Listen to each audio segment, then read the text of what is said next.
Cela faisait 9 ans que j'étais assise dans les coins. Je prenais des notes que personne ne lirait jamais. Mes doigts se déplaçaient sur le clavier avec une efficacité bien rodée. J'enregistrais des mots qui n'apparaîtraient jamais dans une transcription officielle. Autour de la table, des hommes en costume sur mesure discutaient de territoire et de pourcentage. Ils avaient le ton désinvolte de personnes commandant un dîner. Mais nous savions tous que les enjeux étaient bien plus élevés. Je gardais les yeux sur l'écran, ma posture parfaite et mon expression neutre. L'invisibilité était ma plus grande compétence. Je l'avais cultivée au fil des ans. J'avais compris que les femmes dans ces pièces survivaient en étant essentielles, mais inaperçues. C'était un paradoxe que j'avais maîtrisé tôt dans ma carrière. J'avais accepté ce poste chez Petrov Industries, assez naïf pour croire que ce n'était qu'un autre emploi en entreprise. L'expansion du front de mer n'est pas négociable, a dit Leonid Morozov. Son fort accent russe remplissait l'espace. C'était un homme large, large, aux cheveux parsemés d'argent. Ses yeux ressemblaient à des éclats de glace. Sa présence dominait la pièce d'une manière qui exigeait l'attention et inspirait la peur. Mon organisation a trop investi pour simplement se retirer. En face de lui, Maxime Petrov restait silencieux. Mon employeur parlait rarement pendant ses réunions. Il préférait laisser les autres révéler leur stratégie pendant qu'il observait. C'était une tactique que j'avais vue fonctionner d'innombrables fois. Maxime était plus jeune que Morozov d'environ une décennie. Il était mince là où l'autre homme était large. Il était ombre là où l'autre était argenté. Mais le pouvoir qu'il exerçait n'était pas moins absolu. Je travaillais directement pour Maxime depuis 9 ans, et je ne pouvais toujours pas prétendre le comprendre. Il était contrôlé, calculateur et totalement illisible. Pendant tout ce temps, il n'avait jamais élevé la voix. Il ne montrait jamais d'émotion au-delà d'un léger resserrement autour de ses yeux quand il était particulièrement mécontent. Pourtant, les gens le craignaient plus qu'ils ne craignaient Morozov et ses démonstrations théâtrales de colère. Le front de mer appartient à un territoire neutre. Dimitri, le bras droit de Maxime, est intervenu. Il était assis à la droite de Maxime. Une position d'honneur et de confiance. Nous nous sommes mis d'accord sur ce point il y a 3 ans. Morozov a ri. C'était un son rauque qui a tendu mes épaules, même si je continuais à taper. Les accords changent, a-t-il dit. Les circonstances évoluent. Petrov le comprend certainement. Mes doigts ont hésité une fraction de seconde. Ces circonstances, comme il les appelait, avaient causé 3 morts le mois dernier et 2 disparitions le mois d'avant. Le front de mer n'était pas seulement un territoire. C'était un canal pour tout, des cargaisons légitimes aux importations moins légitimes. Quiconque le contrôlait la moitié de l'économie souterraine de la ville. Morozov a continué, en se penchant en avant. Nous nous connaissons depuis longtemps. Il n'est pas nécessaire que cela devienne désagréable. Donnez votre prix, tout ce qu'il faudra pour que vous entendiez raison. J'ai observé le reflet de Maxime dans la fenêtre derrière Morozov. Son expression n'avait pas changé. Mais quelque chose dans la posture de ses épaules suggérait qu'il calculait et mesurait. Ces négociations duraient depuis 6 semaines. Chaque réunion était plus tendue que la précédente. La ville entière ressemblait à une poudrière attendant une étincelle. Tout a un prix, insista Morozov. Il a pris le silence de Maxime pour de la considération. Argent, territoire, opportunité commerciale. Je suis prêt à être généreux, alors dites-moi, que faudra-t-il? La pièce retenait son souffle. Même moi, j'ai arrêté de taper, bien que j'aie gardé les yeux fixés sur l'écran. Dans ma vision périphérique, j'ai vu les doigts de Maxime tambouriner 1 fois, puis 2, contre la table en acajou. C'était un signe rare qui signifiait qu'il avait pris une décision. Dites le prix, a exigé Morozov, sa voix plus dure maintenant. Mettons fin à cette impasse avant qu'elle ne devienne quelque chose que nous ne pourrons plus contrôler. Le tambourinement de Maxime s'est arrêté. Le silence s'est étiré si longtemps que je me suis demandé si quelqu'un allait le briser.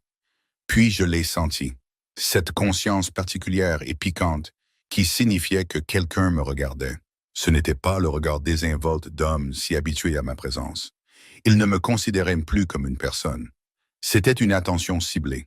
J'ai risqué un coup d'œil par-dessus mon ordinateur portable. Maxime me regardait droit dans les yeux. Mon cœur a raté un battement. En 9 ans, il m'avait regardé peut-être une 12aine de fois avec une réelle attention. J'étais un meuble pour lui, une fonction nécessaire, mais pas une personne. Maintenant, ses yeux gris fixaient les miens avec une intensité qui me coupait le souffle. La secrétaire, a-t-il dit. Sa voix était calme et absolue. Les mots ne se sont pas enregistrés tout de suite. Je les ai entendus, mais mon cerveau ne pouvait pas traiter leur signification dans ce contexte. Autour de la table, j'ai vu une confusion similaire sur d'autres visages. « Quoi ?» a demandé Morozov. Ce seul mot était tranchant d'incrédulité. Le regard de Maxime est resté fixé sur le mien un instant de plus avant de se tourner vers Morozov. « Vous avez demandé mon prix. » C'est ça, la secrétaire. Des rires ont éclaté autour de la table. Ils ne venaient pas des hommes de Maxime. Ils avaient appris il y a longtemps que leur patron ne plaisantait jamais pendant les négociations. Le bruit venait du côté de Morozov. C'était cruel et méprisant. C'était tout ce à quoi je m'étais habitué dans ce monde d'hommes puissants. Ils voyaient les femmes comme décoratives au mieux et sans importance au pire. « Vous plaisantez » a dit Morozov. Mais l'incertitude s'est glissée dans sa voix alors qu'il étudiait l'expression inchangée de Maxime. « Je ne plaisante jamais en affaires » a répondu Maxime. « Vous voulez le front de mer?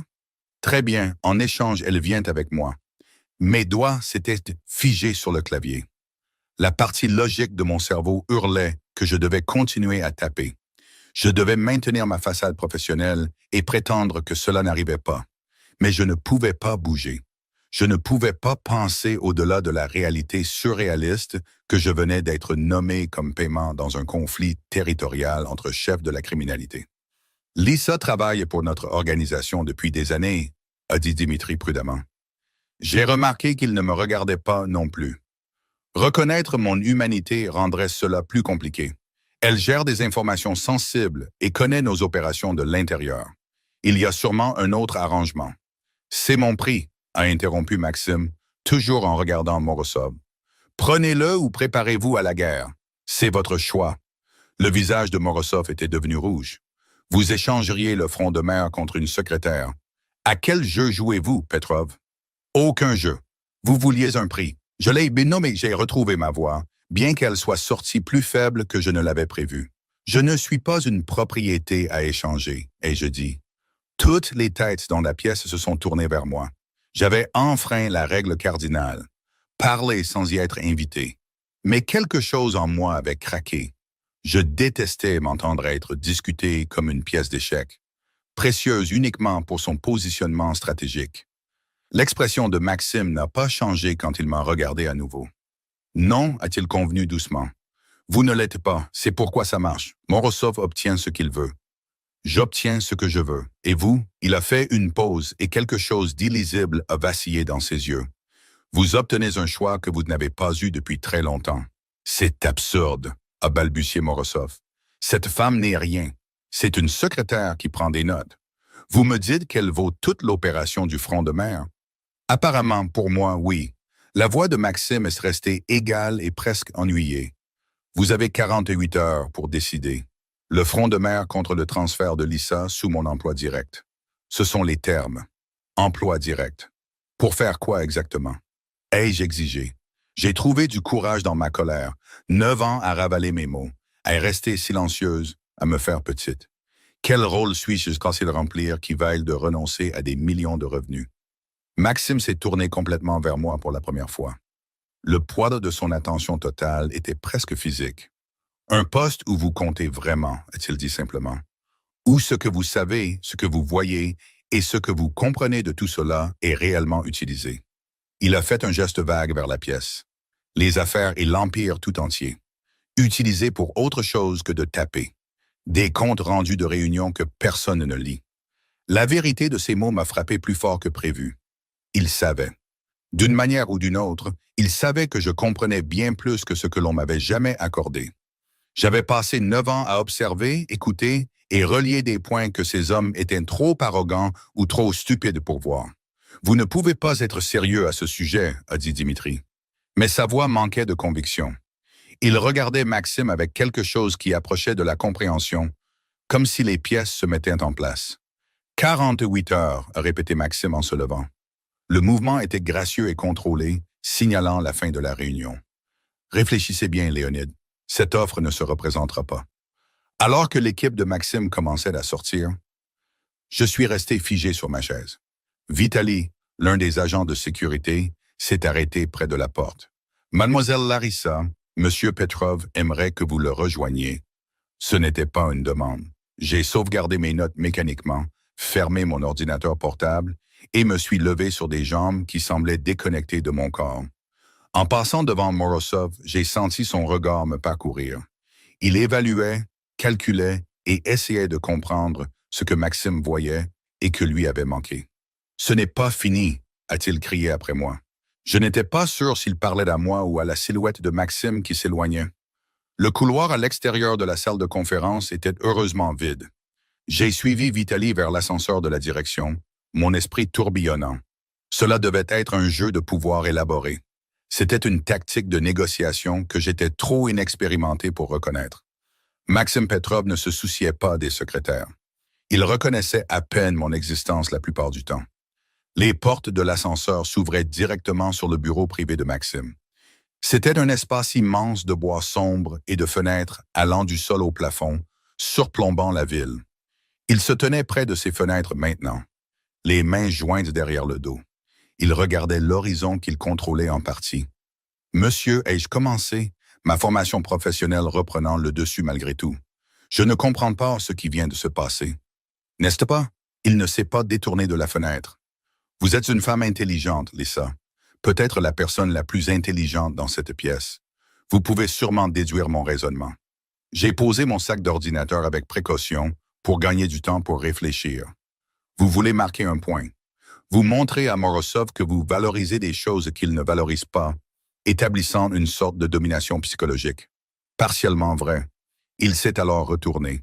À la meilleure lumière de son bureau, j'ai pu voir des détails que je n'avais jamais remarqués. La légère cicatrice le long de sa mâchoire.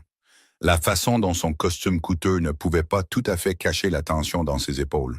« Mais pas entièrement », a-t-il ajouté. « Alors expliquez-moi, ai-je dit. » La frustration a percé à travers mon calme soigneusement entretenu. Parce que de mon point de vue, je viens de devenir un pion dans une guerre dont je n'ai jamais demandé à faire partie. Quelque chose qui aurait pu être du respect a vacillé dans ses yeux. Vous faites partie de cette guerre depuis le jour où vous avez accepté ce travail, Lisa. Vous n'étiez simplement pas reconnue comme une joueuse. Il s'est dirigé vers son bureau et a versé 2 verres de ce que je savais être une vodka d'un prix prohibitif. Il en a glissé un vers moi. Morozov acceptera mes conditions. Il n'a pas le choix. Le front de mer est trop précieux pour qu'il s'en aille. Je n'ai pas touché le verre. Et ensuite, je suis transféré à votre service comme du matériel de bureau. Qu'est-ce que cela signifie exactement? Cela signifie que vous cessez d'être invisible. Il a pris une gorgée mesurée de sa vodka. Vous cessez de vous asseoir dans les coins en prétendant ne pas comprendre les implications de ce que vous entendez. Vous cessez de vous limiter à taper et à classer parce que c'est le seul rôle que ces hommes peuvent concevoir pour une femme. Vous m'offrez quoi exactement? Une promotion. L'absurdité de la situation m'a fait rire. C'était un son sec qui a résonné dans le grand bureau. Je vous offre de la pertinence. Sa voix était calme mais ferme. Pendant 9 ans, vous avez été la personne la plus intelligente dans chaque pièce et tout le monde vous a traité comme du papier peint. Vous avez vu des accords se conclure. Vous avez vu des schémas et compris des connexions que mes analystes ont mis des semaines à cartographier. Ne pensez pas que je ne l'ai pas remarqué. L'aveu m'a stupéfié et réduite au silence. Il avait remarqué. Pendant tout ce temps, j'avais supposé que mes observations passaient complètement inaperçues. J'ai besoin de quelqu'un qui voit ce que je vois, a poursuivi Maxime. Quelqu'un qui comprend ce monde, mais n'est pas corrompu par l'ego ou l'ambition. Quelqu'un qui sait quand parler et quand écouter. Vous avez prouvé que vous êtes cette personne. En restant silencieuse et invisible pendant 9 ans, ai-je dit, l'amertume se glissant dans mon ton. En restant en vie pendant 9 ans dans un environnement qui détruit la plupart des gens. Il a posé son verre. Savez-vous combien d'assistantes et de secrétaires ont travaillé pour divers membres de notre organisation depuis que vous êtes ici? Je le savais. Je les avais vues aller et venir. Elles étaient les victimes de questions mal posées, en savaient trop, ou étaient simplement au mauvais endroit, au mauvais moment. 17. Maxime a répondu à sa propre question. Vous êtes toujours là parce que vous êtes assez intelligente pour comprendre les règles. Vous êtes assez disciplinée pour les suivre, et vous êtes assez perspicace pour savoir quand elles sont sur le point de changer. Ce sont des qualités rares, Lisa. surtout la dernière. J'ai finalement pris le verre de vodka, ayant besoin de faire quelque chose de mes mains tremblantes. C'est insensé. Vous échangez le front de mer contre une secrétaire parce que vous pensez que je suis perspicace. J'échange le front de mer parce que je n'en ai plus besoin. Et parce que vous retirez de l'organisation de Morozov le paralyse d'une manière qu'il ne comprend pas encore. Le sourire de Maxime était froid et calculateur. Vous savez des choses sur ces opérations qui pourraient tout défaire. Vous avez été dans ces réunions et entendu ces discussions. Vous n'êtes pas seulement un atout, Lisa. Pour lui, vous êtes une responsabilité qu'il n'a jamais correctement sécurisée. Les pièces se sont mises en place avec une clarté écœurante. Il ne s'agissait pas de moi du tout. Il s'agissait d'affaiblir Morozov. Il s'agissait de supprimer une source d'information tout en paraissant faire une concession ridicule. Je ne suis pas une espionne, ai-je dit fermement. Je ne vais pas trahir des confidences ou partager des informations, peu importe qui signe mes chèques de paie. Je sais. Sa réponse m'a surprise. C'est une autre raison pour laquelle je vous ai choisi. La loyauté n'est pas quelque chose que l'argent peut acheter. Pas la vraie. Vous avez prouvé votre intégrité en restant silencieuse même lorsque prendre la parole aurait pu faire avancer votre position. Cela compte. J'ai bu la vodka d'un trait, la sentant brûler ma gorge. Vous me demandez de vous faire confiance. Je vous demande de vous faire confiance. Il s'est approché, tout en maintenant une distance professionnelle. Je vous demande d'arrêter de cacher ce dont vous êtes capable. La question est de savoir si vous êtes assez courageuse pour sortir de l'ombre. Courageuse. Le mot a fait vibrer quelque chose dans ma poitrine. J'avais passé si longtemps à assimiler la survie à l'invisibilité que j'avais oublié à quoi ressemblait le courage. Mais en étant là, vu, réellement reconnu comme quelque chose de plus qu'une fonction, je sentais cette vieille peur familière se battre avec autre chose. La possibilité. Que se passe-t-il si je refuse, ai-je demandé. Si je dis que je veux rester où je suis? Maxime m'a étudié un long moment. Alors vous restez. Je trouverai un autre moyen de gérer Morozov. Mais écoutez, il a fait une pause.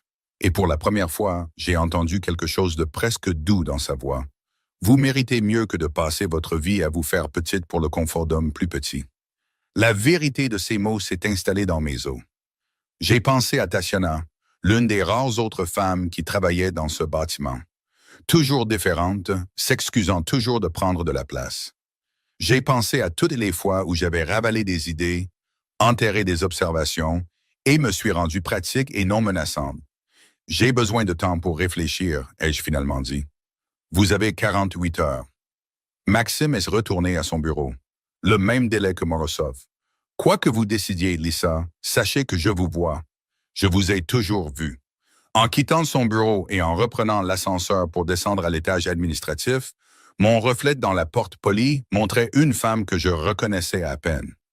Même cheveux sombres tirés en un chignon professionnel, même tailleur anthracite, même apparence discrète. Mais quelque chose dans mes yeux avait changé. Pendant 9 ans, j'avais cru que l'invisibilité me protégeait. Maintenant, on m'offrait la visibilité, la reconnaissance et tout le danger qui allait avec. La question était de savoir si j'étais prête à arrêter de me cacher. Les portes de l'ascenseur se sont ouvertes et je suis sorti dans le couloir familier. Je savais que ce que je déciderais dans les 48 prochaines heures déterminerait non seulement ma carrière, mais tout mon avenir. Je n'ai pas dormi cette nuit-là. Mon appartement était un modeste 2 pièces dans un immeuble loin des tours opulentes où vivaient des hommes comme Maxime Petrov et Leonid Morozov. Il me semblait plus petit que d'habitude. Je me suis assise près de la fenêtre, regardant les lumières de la ville se brouiller sous la pluie, rejouant chaque instant de cette réunion surréaliste. La secrétaire. Les mots résonnaient dans mon esprit, chargés d'implications que je commençais seulement à comprendre. Mon téléphone a vibré vers minuit. C'était un numéro inconnu, mais j'ai reconnu le format. C'était le même système utilisé pour toutes les communications internes de l'organisation. Le message était bref. Salle de conférence A, 9 heures du matin. Venez seul, Morozov. J'ai fixé l'écran, mon pouce s'accélérant. Il voulait me rencontrer directement, ce qui n'était jamais arrivé en 9 ans. J'aurais dû supprimer le message. J'aurais dû le signaler à quelqu'un. Au lieu de ça, je me suis surprise à répondre. J'y serai. La réponse est venue immédiatement. Fille intelligente. La condescendance dans ces 2 mots m'a fait serrer la mâchoire. Mais j'avais accepté et reculer maintenant ne montrerait que de la faiblesse. De plus, une partie de moi avait besoin de comprendre ce qu'il voyait en me regardant et ce qu'il pensait que je valais. Je suis arrivé au bureau tôt le lendemain matin, avant le personnel administratif et avant les cadres. Le bâtiment avait une qualité différente aux heures d'avant l'aube. Il n'était que ombre et écho. La vraie nature de ce qui se passait ici était moins soigneusement cachée. La salle de conférence A était au 15e étage. Ce n'était pas le niveau de la direction, mais pas tout à fait les étages de travail non plus. C'était un espace liminal pour des réunions qui n'existaient pas officiellement. Morozov était déjà là. Il se tenait près des fenêtres, un peu comme Maxime la veille. Mais là où Maxime avait semblé contemplatif, Morozov dégageait une énergie à peine contenue, comme un prédateur arpentant sa cage. Lisa, a-t-il dit sans se retourner, ponctuel. J'apprécie ça. J'ai posé mon sac, mais je suis resté debout, gardant la table de conférence entre nous. Que voulez-vous, monsieur Morozov? Droit au but, j'aime ça aussi, a-t-il dit en se retournant. Et j'ai été frappé par sa différence dans ce contexte privé, moins théâtral et plus dangereux. Petrov m'a mis dans une position intéressante. Je suis curieux de savoir ce que vous en pensez. Je ne suis pas sûr de ce que vous voulez dire. Ne jouez pas à l'idiote. Vous êtes beaucoup de choses, mais stupide n'en faites pas partie.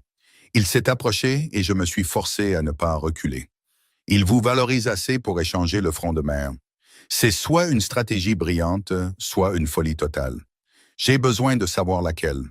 Peut-être devriez-vous lui demander. Morozov a souri, mais cela n'a pas atteint ses yeux. Je vous le demande à vous. Qu'est-ce que Maxime Petrov voit dans sa secrétaire qui vale des millions de revenus? La question est restée en suspens entre nous, chargée de danger. Ma réponse révélerait à quel point je comprenais et à quel point j'étais prête à l'admettre. Il voit quelqu'un qui fait attention, et je dis prudemment, quelqu'un qui comprend le contexte. Le contexte, Morozov a goûté le mot. Vous voulez dire que vous savez des choses. Vous avez été dans ces réunions et entendu des choses qui pourraient être précieuses pour la bonne personne. Voilà. La vraie raison de cette réunion. Il voulait savoir si je pouvais être retourné, si j'étais un atout qu'il pouvait réclamer pour lui-même. Je sais que j'ai passé 9 ans à apprendre à me taire, ai-je répondu. C'est ce qui m'a gardé en vie jusqu'à présent. En vie, mais invisible. Il était assez proche maintenant pour que je puisse sentir son parfum. C'était cher et écrasant. Est-ce que vraiment ce que vous voulez? Continuer à être un meuble pendant que des hommes prennent des décisions sur votre avenir? Par opposition à quoi? Être un pion dans le jeu de quelqu'un d'autre? Par opposition à jouer votre propre jeu? La voix de Morozov a baissé. Je suis prêt à vous faire une offre, Lisa. Une meilleure offre que tout ce que Petrov a promis. J'aurais dû le voir venir. Bien sûr, il essaierait de me recruter pour retourner la manœuvre de Maxime contre lui. J'écoute, ai-je dit. Restez avec mon organisation. Je doublerai votre salaire, vous donnerai un vrai titre et une autorité réelle. Vous ne prendrez pas seulement des notes, vous prendrez des décisions. Il a fait une pause. Et vous me direz tout ce que Maxime Petrov prépare. L'offre était tentante. Je ne pouvais pas le nier. Argent, pouvoir, reconnaissance. Toutes les choses dont je m'étais convaincu qu'elles n'avaient pas d'importance. Mais le prix était clair. Trahir Maxime, devenir une espionne et échanger une forme d'emprisonnement contre une autre. Pourquoi, ai-je demandé? Pourquoi vous souciez-vous soudainement de ce que je pense ou de ce que je sais? Vous m'avez ignoré pendant des années. Parce que Petrov m'a forcé à vous regarder. Il y avait un respect réticent dans sa voix. Il a vu quelque chose que j'ai manqué. C'est inacceptable. Si vous êtes assez précieuse pour qu'il échange le front de mer, alors vous êtes assez précieuse pour que je vous garde. Gardez. J'ai répété le mot, le laissant entendre comment il sonnait. Comme une propriété. L'expression de Morozov s'est durcie.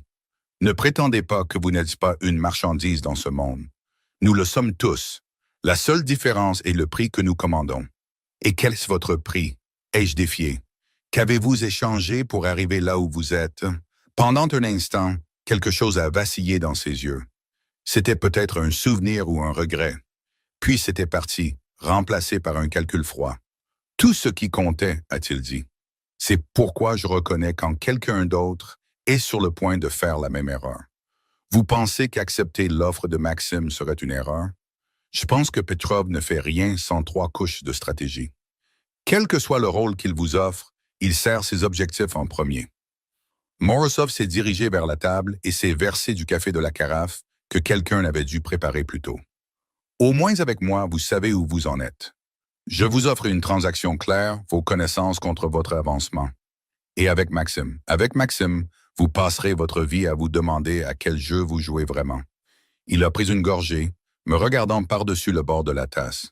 Il est plus dangereux que moi, Lisa Borum, parce qu'il vous fait croire que vous avez des choix, alors qu'en réalité, vous ne faites que suivre des chemins qu'il a déjà conçus. L'évaluation était inconfortablement proche de mes propres craintes. Et si Maxime m'utilisait simplement comme une pièce dans un plan plus vaste? Et si cette soudaine visibilité n'était qu'une autre forme de manipulation? Je dois y réfléchir, ai-je dit, détestant mon ton incertain. Vous avez le temps. 48 heures jusqu'à ce que je doive répondre aux conditions de Petrov. Morozov a posé la tasse. Mais comprenez ceci. Quel que soit votre choix, vous choisissez un camp. Il n'y a plus de terrain neutre.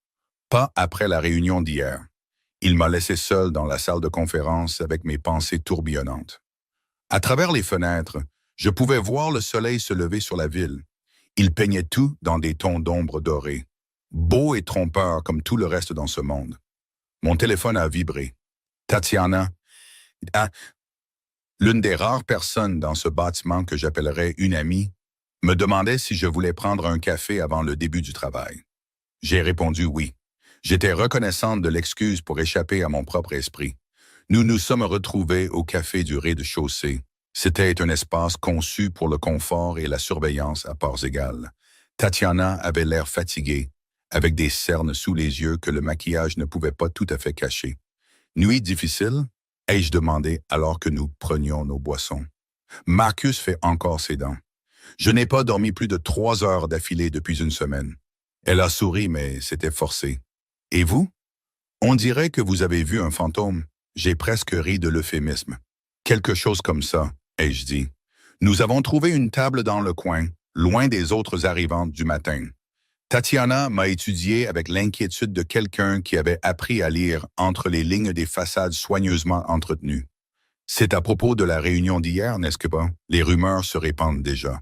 Bien sûr qu'elles se répandaient. Dans une organisation comme celle-ci, l'information circulait plus vite que les communications officielles. Que disent les gens? Ai-je demandé. Que Petrov vous a échangé à Morozov contre le front de mer? Que vous êtes transféré? Qu'il y a eu une sorte de confrontation? Elle a baissé la voix. Lisa, que s'est-il vraiment passé?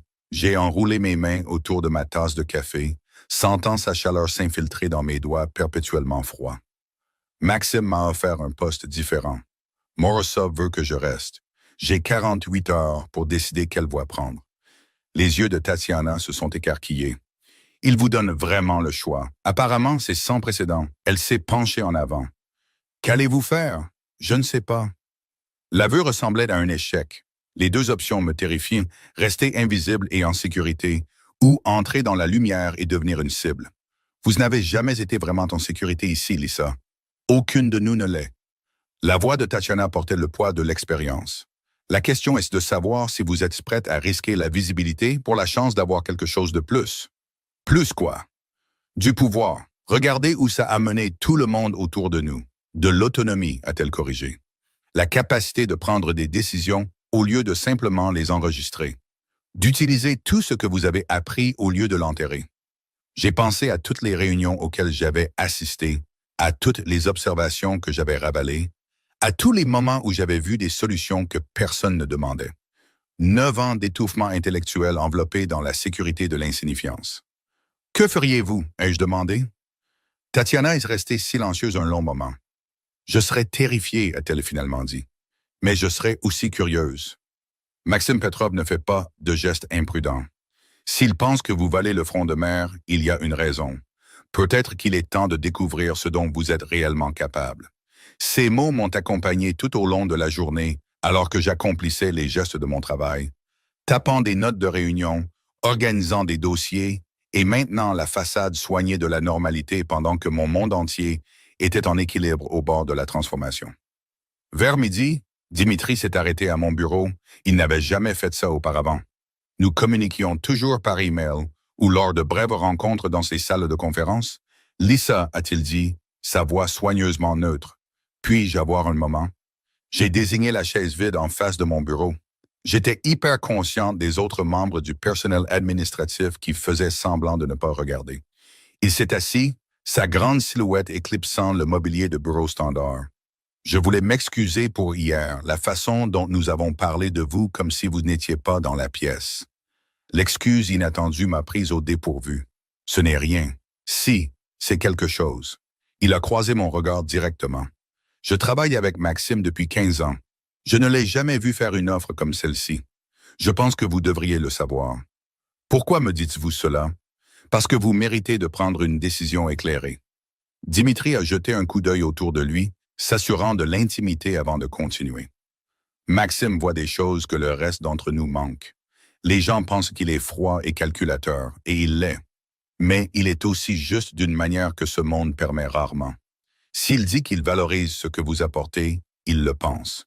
Et vous pensez que je devrais accepter son offre? Je pense que vous devriez faire confiance à votre instinct. Il vous a gardé en vie jusqu'à présent. Il s'est levé, se préparant à partir. Pour ce que ça vaut, j'espère que vous choisirez de nous rejoindre. Nous aurions besoin de quelqu'un qui n'a pas peur de voir clairement. Après son départ, je suis resté assise à regarder mon écran d'ordinateur, ne voyant plus les mots qui y étaient affichés. Tout le monde semblait avoir une opinion sur ce que je devais faire. La clarté transactionnelle de Morozov, l'encouragement de Tatiana vers l'autonomie, l'approbation discrète de Dimitri, des intentions de Maxime. Mais aucun d'eux ne pouvait prendre cette décision pour moi. Ce soir-là, j'ai fait quelque chose que je n'avais jamais fait auparavant. J'ai demandé une réunion privée avec Maxime Petrov. La réponse est arrivée en quelques minutes. Son bureau à 19 heures. L'étage de la direction était calme quand je suis arrivé. La plupart du personnel était parti depuis longtemps. Vitali montait la garde devant le bureau de Maxime, hochant la tête respectueusement en m'ouvrant la porte. Maxime se tenait à nouveau près de ses fenêtres, et je me suis demandé si c'était là qu'il venait pour penser et planifier, pour voir la ville qu'il contrôlait en partie de cette hauteur. « Lisa », a-t-il dit sans se retourner. Je commençais à me demander si vous viendriez. « J'ai des questions », ai-je répondu. « Je serais déçu si vous n'en aviez pas. » Il s'est retourné, désignant le coin de salon plutôt que le bureau formel. C'était une petite reconnaissance de quelque chose de plus personnel que professionnel.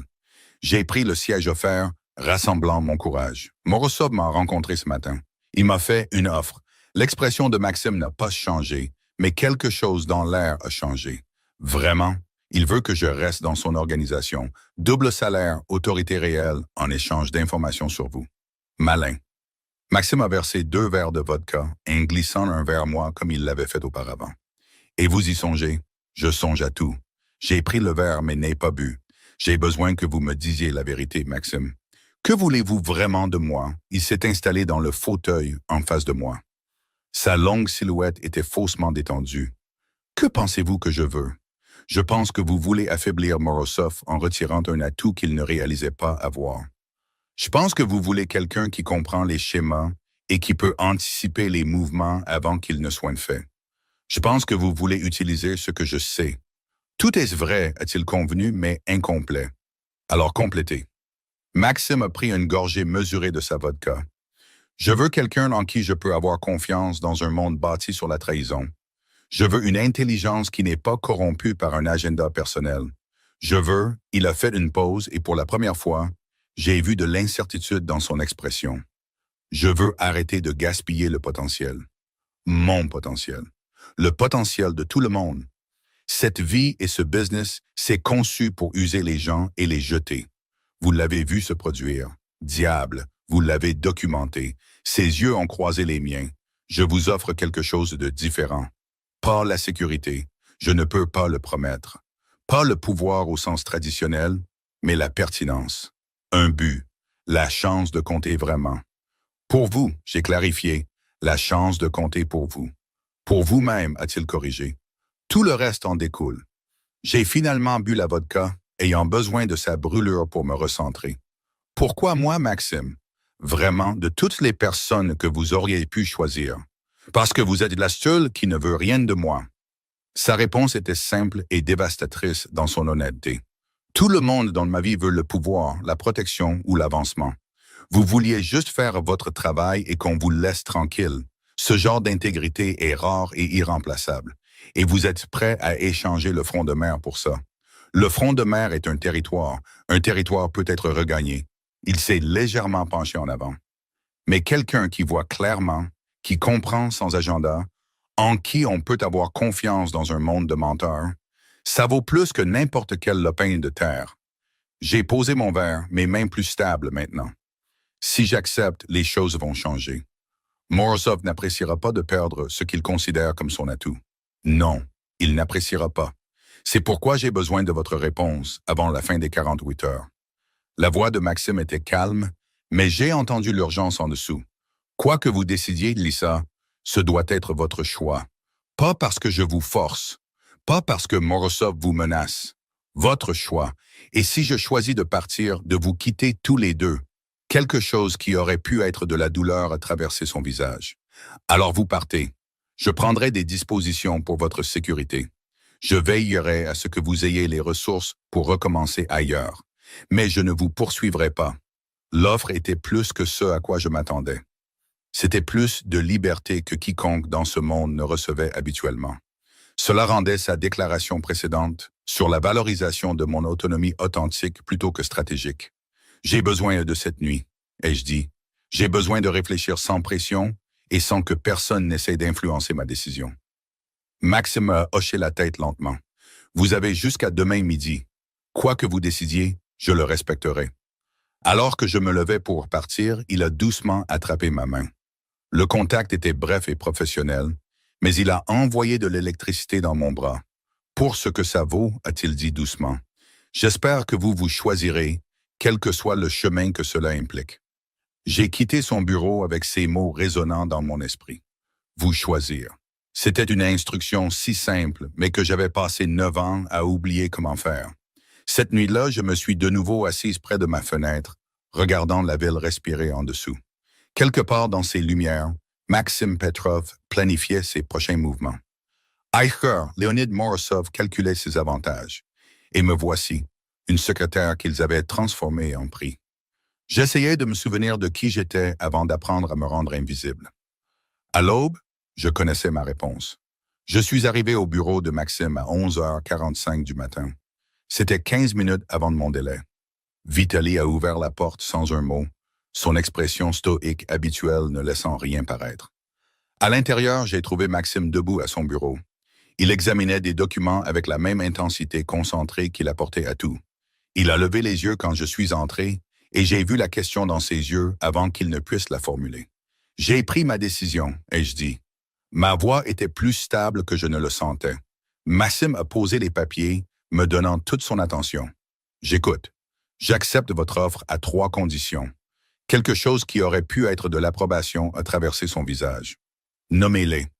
J'avais passé toute la nuit à me préparer pour ce moment. Je comprenais que la façon dont je négocierais maintenant donnerait le ton pour tout ce qui suivrait.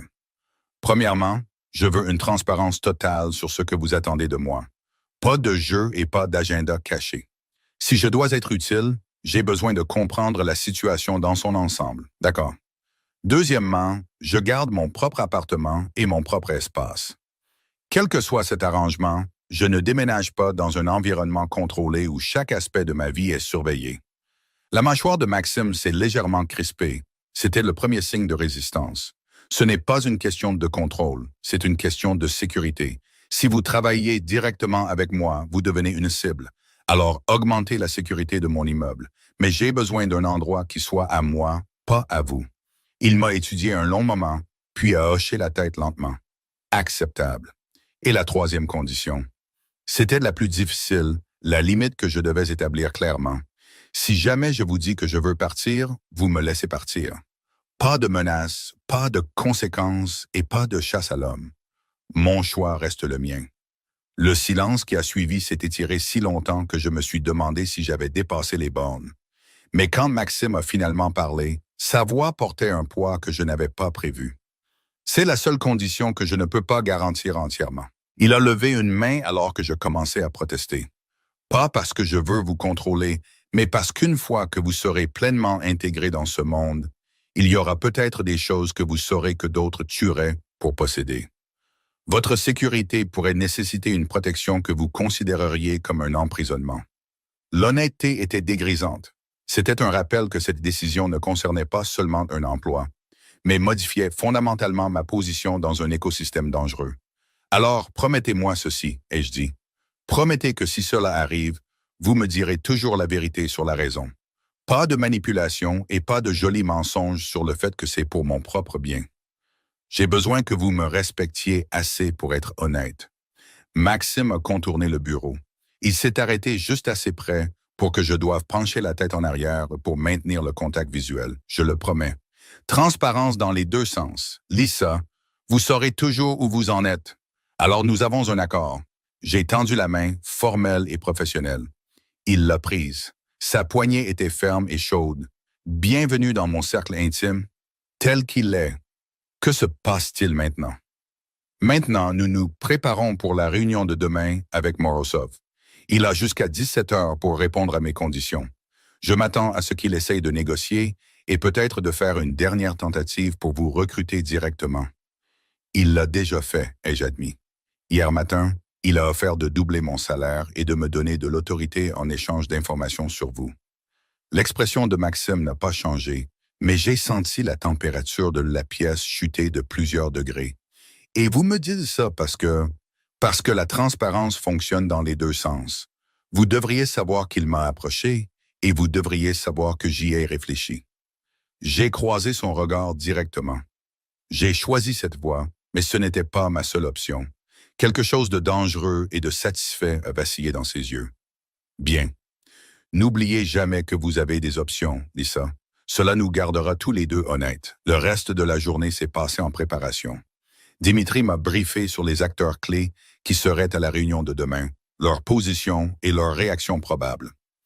Vitali m'a fait passer en revue les nouveaux protocoles de sécurité, y compris l'équipe discrète qui surveillerait désormais mon immeuble. Nous serons invisibles, m'a assuré Vitali alors que je passais en revue les plans avec une inquiétude croissante. Vous ne nous remarquerez pas à moins qu'il y ait un problème. Et s'il y a un problème, son sourire était sinistre. Alors vous serez très contente que nous soyons là. Ce soir-là, en rentrant à mon appartement, j'ai immédiatement remarqué les changements. De nouvelles serrures sur la porte, des caméras subtiles dans le couloir. Le vieux portier de l'immeuble avait été remplacé par quelqu'un de plus jeune, plus dur et clairement d'apparence militaire. Mon téléphone a vibré alors que je fermais la porte. Maxime. Trop? J'ai répondu, je m'adapterai. Sa réponse est venue rapidement. C'est ce sur quoi je compte. La réunion du lendemain était prévue à 14 heures. C'était en territoire neutre, dans un club exclusif que ni Maxime ni Morozov ne possédaient, mais qu'ils utilisaient toutes les deux pour des négociations sensibles. Je me suis habillé avec soin, choisissant un tailleur anthracite qui projetait l'autorité sans ostentation. Si j'allais cesser d'être invisible, je devais avoir l'air à la hauteur. La voiture de Maxime est venue me chercher à 13h30. Il était déjà à l'intérieur, examinant des notes sur sa tablette. Il a levé les yeux quand je me suis installé sur le siège en cuir. Son regard a parcouru mon apparence avec une évaluation professionnelle. « Vous avez l'air prête », a-t-il dit simplement. « Je ne me sens pas prête. Bien. » L'excès de confiance est dangereux. Il a mis la tablette de côté. Morozov essaiera de vous parler directement. Il le fera paraître décontracté et amical même. Mais chaque mot sera calculé pour vous faire douter de votre choix. Comment voulez-vous que je réponde? Comme vous le jugerez approprié. Sa réponse m'a surprise. Vous n'êtes pas ma marionnette, Lisa. Je valorise votre jugement. Utilisez-le. Le club était élégant de cette manière discrète qui criait la vieille fortune et le pouvoir encore plus ancien. On nous a escortés jusqu'à une salle à manger privée où Morozov attendait déjà, flanqué de ses propres conseillers. Ses yeux se sont immédiatement fixés sur moi, cataloguant chaque détail. « Lisa, a-t-il dit en se levant à notre entrée, vous avez l'air différente. Je suis la même personne qu'il y a 2 jours. L'êtes-vous? » Son sourire était entendu. Je me demande. Maxime m'a guidé vers un siège en face de Morozov. Il s'est positionné à côté de moi plutôt qu'en bout de table. Le symbolisme n'a échappé à personne dans la pièce. Cette négociation me concernait et il le reconnaissait ouvertement. Commençons. a demandé Maxime. Son ton était professionnel, par tous les moyens. Morozov s'est calé dans son fauteuil, projetant une confiance décontractée. J'ai examiné vos conditions, Petrov. Le front de mer contre votre secrétaire. C'est une proposition intéressante et je suis prêt à accepter avec une modification. La voilà, la contre-proposition dont on m'avait prévenu. J'ai gardé mon expression neutre pendant que Morozov continuait. Lisa vient avec moi pour une période d'essai, 6 mois. Si après ce temps, elle choisit de rejoindre votre organisation, ou le front de mer est à vous. Si elle choisit de rester, l'accord est nul. C'était malin. Je devais l'admettre. Il pariait que 6 mois sous son autorité directe me feraient voir son offre comme supérieure. Ou peut-être pariait-il qu'il pourrait extraire assez d'informations pendant ce temps pour compenser la perte du front de mer. Non, a dit Maxime sèchement, vous n'allez même pas y penser. Morozov a feint la surprise. Je lui donne un choix. Est-ce que ce que vous prétendez valoriser? Un choix fait sous votre influence n'est pas un vrai choix. Par opposition au choix qu'elle fait sous la vôtre. Le regard de Morozov s'est tourné vers moi. Qu'en pensez-vous, Lisa? Avez-vous peur de passer 6 mois à travailler pour moi? Peur de trouver cela préférable? Tous les yeux dans la pièce se sont tournés vers moi. C'était le moment dont on m'avait prévenu. Morozov essayait de semer le doute, de me faire remettre en question les motivations de Maxime. Je pouvais rester silencieuse et laisser Maxime gérer la situation. Ce serait le choix sûr. Au lieu de cela, je me suis légèrement penché en avant. Je pense que votre offre est conçue pour ressembler à de la liberté tout en étant en réalité une autre forme de contrôle. Vous pariez qu'en 6 mois, vous pourrez me manipuler pour que je vous choisisse, ou à défaut, que vous aurez extrait assez d'informations pour que la perte du front de mer en vaille la peine. Le sourire de Morozov s'est élargi. Fille intelligente, vous avez bien appris. Je fais attention depuis 9 ans, ai-je répondu. C'est exactement pourquoi j'ai déjà fait mon choix. Je ne suis pas intéressé par une période d'essai. Quelque chose a vacillé dans les yeux de Morozov. C'était peut-être du respect, ou peut-être de la colère. Vous êtes certaine? Parce qu'une fois cet accord finalisé, il n'y a pas de retour en arrière. Je suis certaine. Il m'a étudié un long moment, puis a tourné son regard vers Maxime. Vous l'avez bien entraînée, ou peut-être a-t-elle toujours été aussi clairvoyante et nous l'avons tous manqué.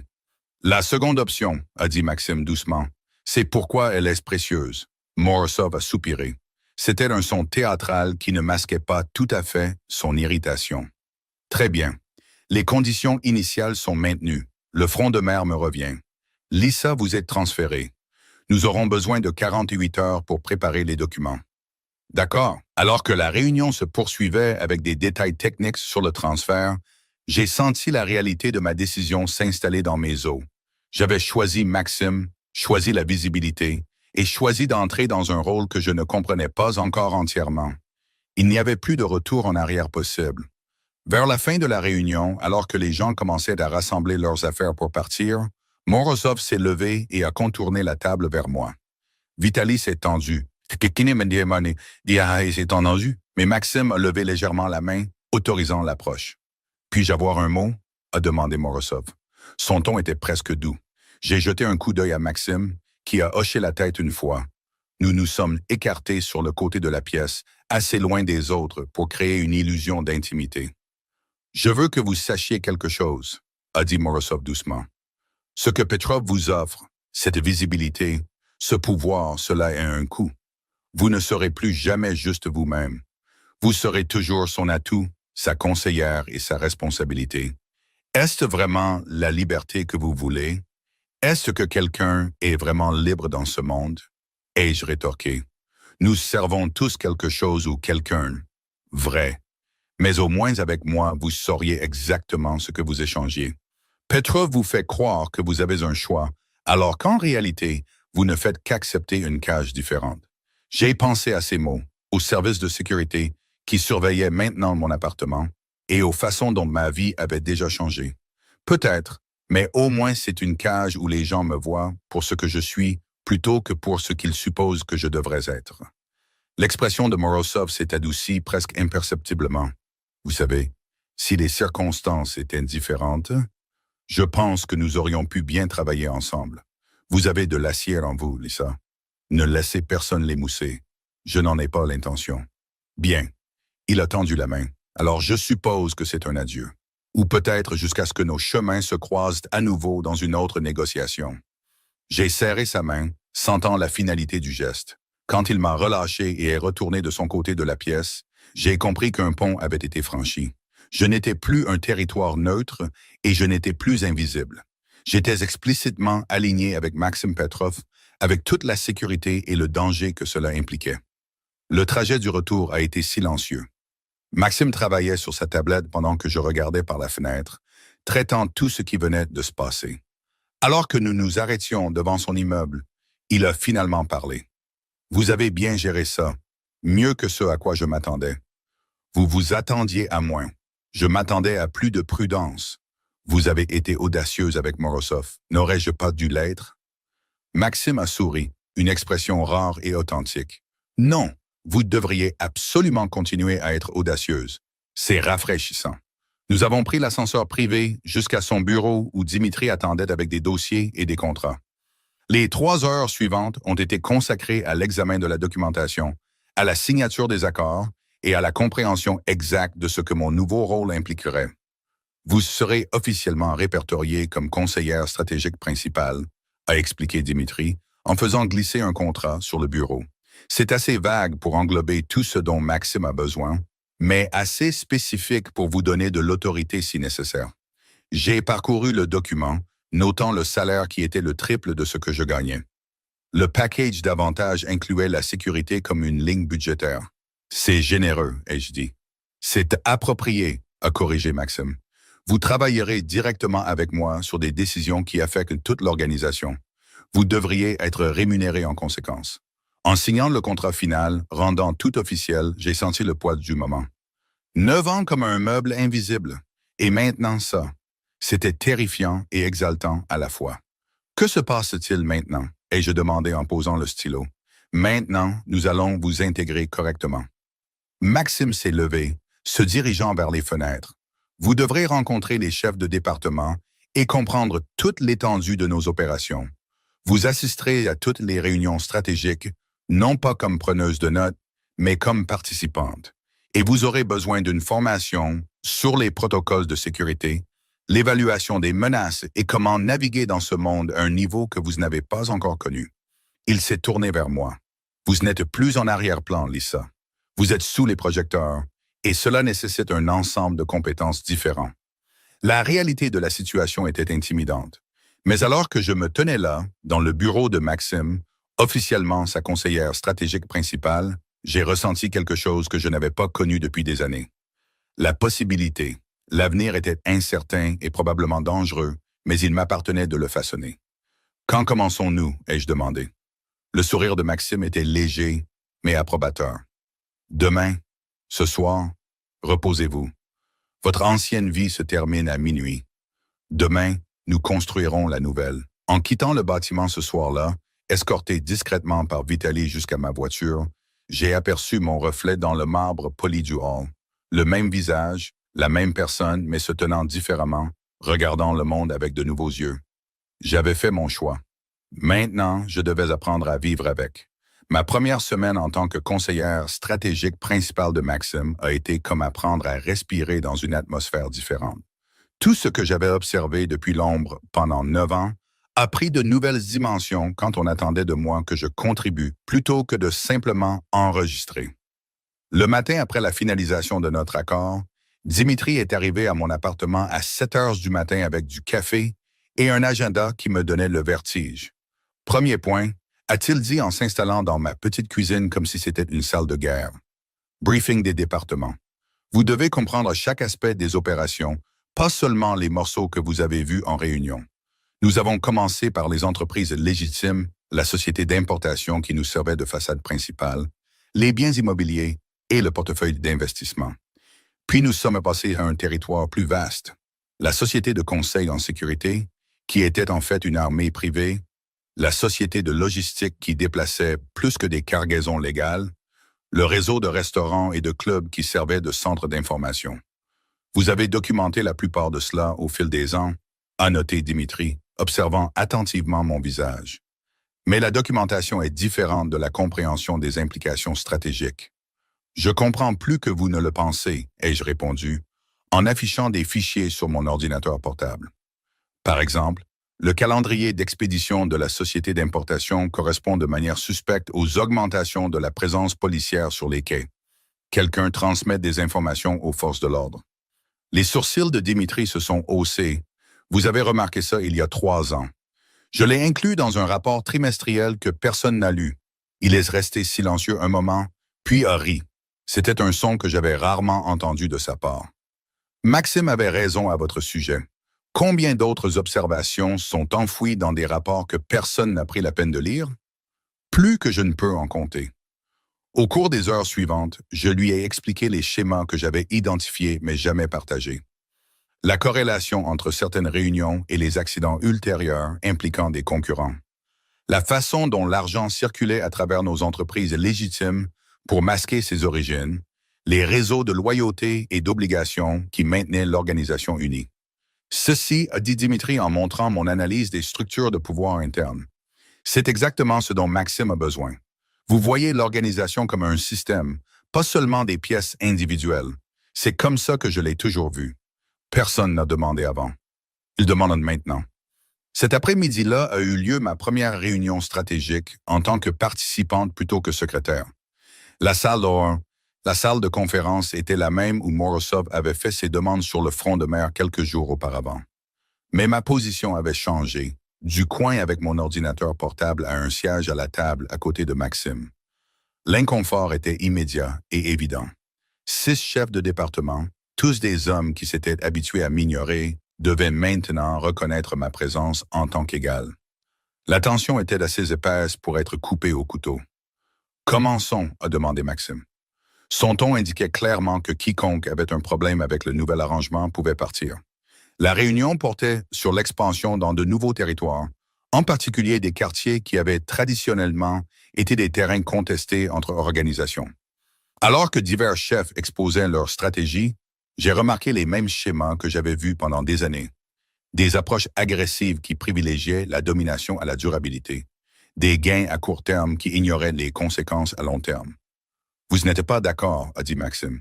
Il ne me regardait pas, mais a clairement senti ma réaction. Tout le monde s'est tourné pour me regarder. J'avais passé 9 ans sans parler dans ces réunions.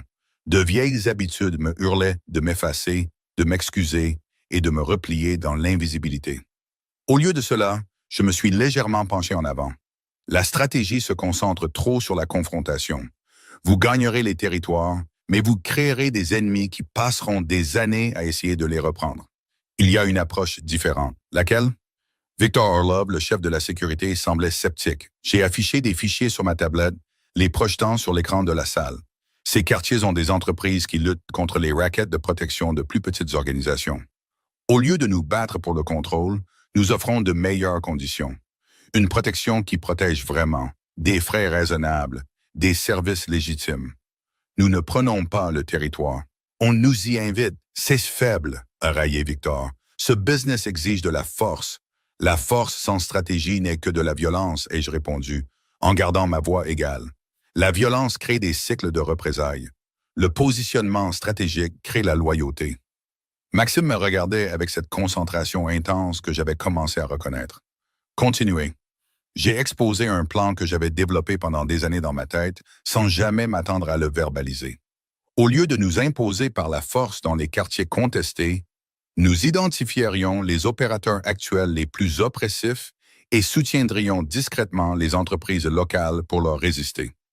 Lorsque ces opérations s'effondreraient inévitablement sous la pression combinée, nous serions là pour combler le vide, mais en tant que protecteurs plutôt que conquérants. C'est plus lent, ai-je admis, mais c'est durable, et cela nous positionne comme le choix raisonnable plutôt que comme une autre menace. La pièce était silencieuse. Puis Dimitri a hoché la tête lentement. Ça pourrait marcher. Nous devrions identifier les bons quartiers et le bon moment. Je l'ai déjà fait. J'ai affiché un autre fichier. Celui-ci contenait des analyses détaillées de 3 quartiers où les conditions étaient parfaites pour cette approche. Ces endroits ont des entreprises prêtes à se révolter contre les schémas de protection actuels. De petits investissements aux bons endroits feraient pencher la balance. Maxime s'est penché en arrière, quelque chose qui aurait pu être de la satisfaction traversant son visage. Mettez-le en œuvre. Commencez par le premier quartier. Victor, vous travaillerez avec Lisa sur ce projet. L'expression de Victor montrait clairement ce qu'il pensait de recevoir des ordres d'une ancienne secrétaire, mais il a hoché la tête avec raideur. Alors que la réunion se poursuivait, j'ai senti le changement de dynamique. On ne me permettait pas seulement de parler. Ma contribution était attendue et valorisée. C'était épuisant. Après la fin de la réunion, Maxime m'a fait signe de rester alors que les autres sortaient. Une fois seul, il s'est dirigé vers les fenêtres, sa position de réflexion habituelle. Vous planifiez cette stratégie depuis un moment, a-t-il observé. Des années. Depuis que j'ai commencé à remarquer le schéma des conflits territoriaux qui ne se résolvaient jamais vraiment. Et vous ne l'avez jamais mentionné. Parce que personne n'a demandé et parce que suggérer des changements stratégiques semblait au-dessus de ma position. J'ai hésité, puis j'ai décidé d'être honnête. Aussi parce que je n'étais pas sûr de vouloir être plus impliqué dans ce monde que ce qui était absolument nécessaire. Il s'est tourné vers moi. Et maintenant, je n'ai plus le luxe de la distance. J'ai croisé son regard. Si je dois faire ça, je vais le faire correctement. Cela signifie utiliser réellement tout ce que je sais et tout ce que j'ai observé, même si cela vous met en conflit direct avec des géants comme Victor. Surtout dans ce cas.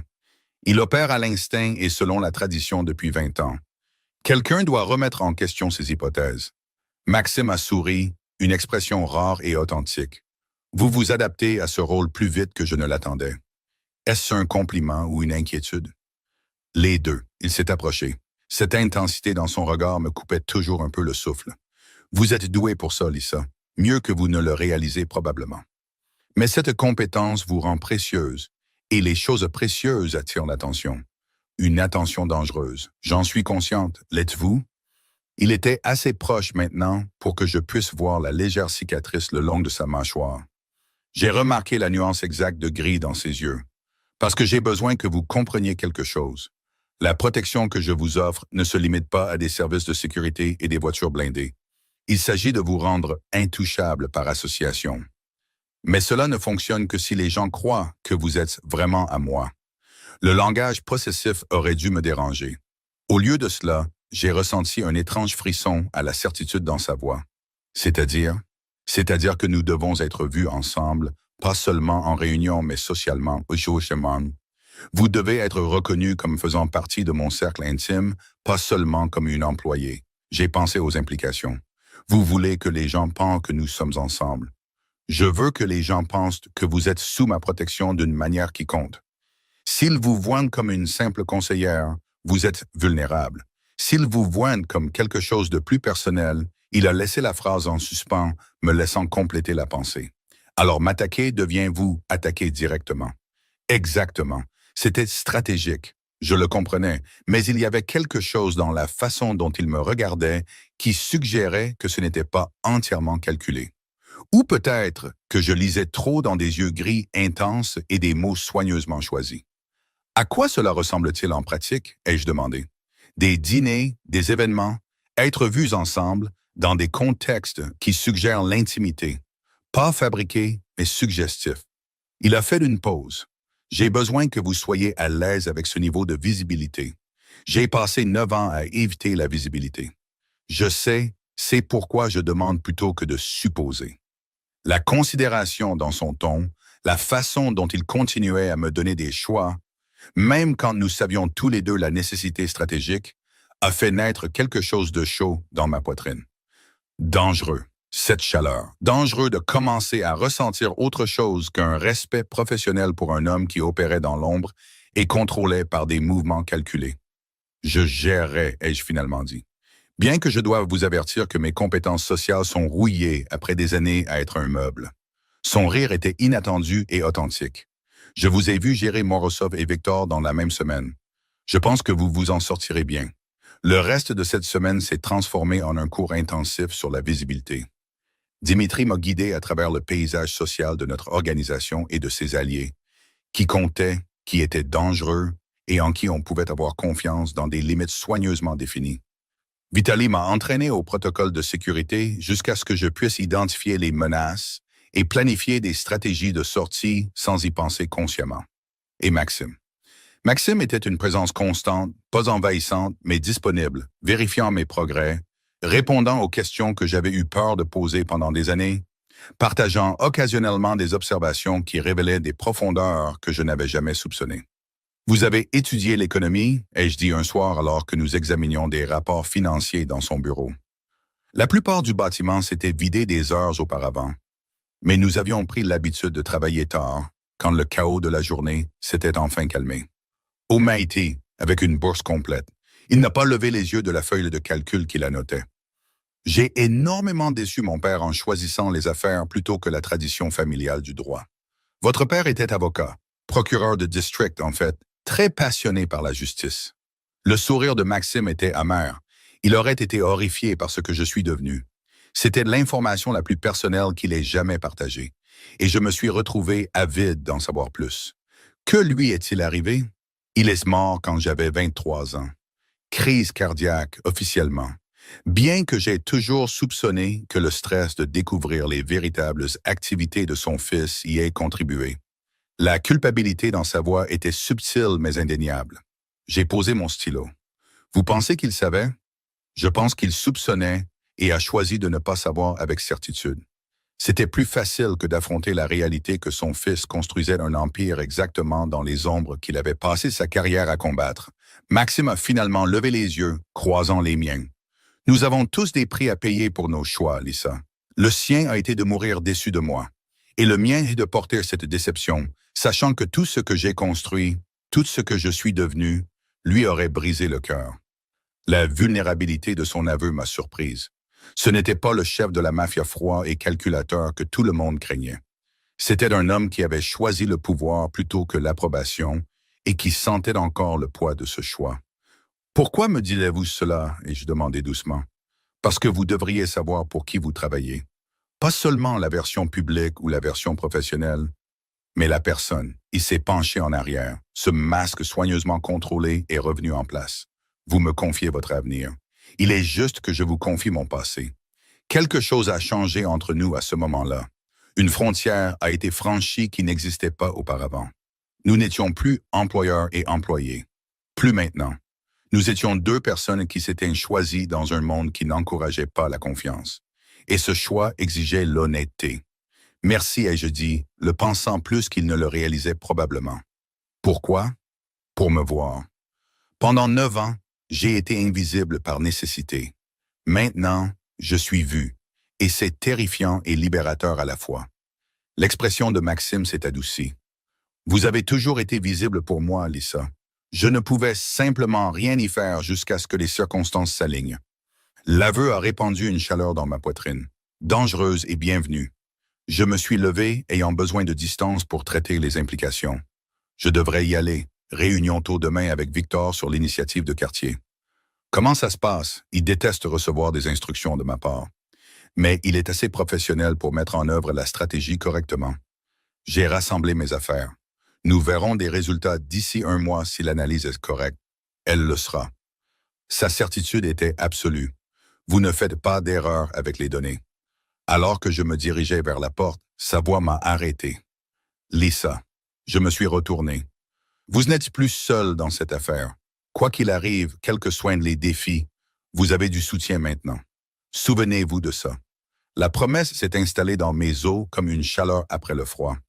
J'ai hoché la tête, ne faisant pas confiance à ma voix, et je suis parti avant de dire quelque chose que je regretterais. Le trajet en ascenseur m'a donné le temps de réfléchir. J'étais en train de tomber amoureuse de lui, ai-je réalisé, avec un mélange d'horreur et d'inévitabilité.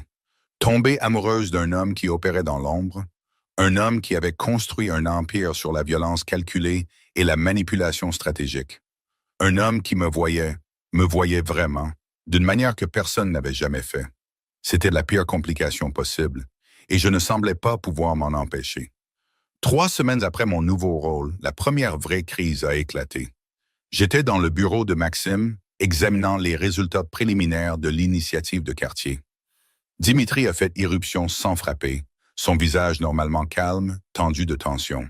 « Nous avons un problème », a-t-il dit, se dirigeant déjà vers le moniteur sécurisé sur le mur.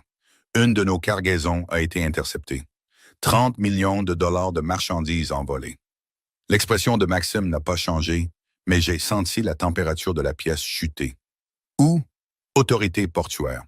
Quelqu'un les a prévenus du conteneur exact et de l'heure exacte.